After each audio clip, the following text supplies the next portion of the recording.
નમસ્કાર મિત્રો, વિડીયોમાં તમારું સ્વાગત છે। જી હા મિત્રો, અત્યારે હાલના મોટા સમાચાર સામે આવી રહ્યા છે। તો મિત્રો, સમાચારમાં વાત કરીએ તો ફિલિપાઇન્સમાં 6.9ની તીવ્રતાનો શક્તિશાળી ભૂકંપ આવ્યો હતો, જેના કારણે દેશના ઘણા ભાગોમાં વિનાશ સર્જાયો છે। આ કુદરતી હોનારતમાં અનેક મકાનો ધરાશય થયા છે।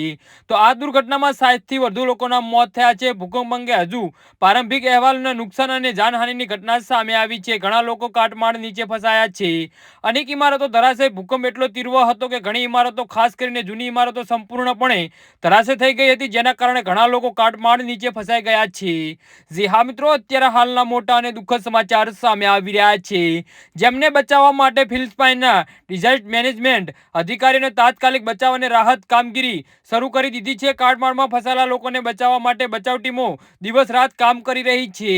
ભૂકંપના કેન્દ્ર અને અસરગ્રસ્ત વિસ્તારોની વિગતો હજુ પણ અસ્પષ્ટ છે, પરંતુ પ્રારંભિક અહેવાલ નોંધપાત્ર નુકસાન અને જાનહાનિની પુષ્ટિ થઈ છે। અધિકારીઓએ જણાવ્યું હતું કે સ્થાનિક સમય મુજબ બપોરના સમયે ઘણા વિસ્તારોમાં જોરદાર ભૂકંપ અનુભવાયો હતો, જેના કારણે ગભરાટ ફેલાયો હતો અને લોકોને તેમના ઘરો અને ઓફિસમાંથી બહાર દોડી જવા મજબૂર થયા હતા।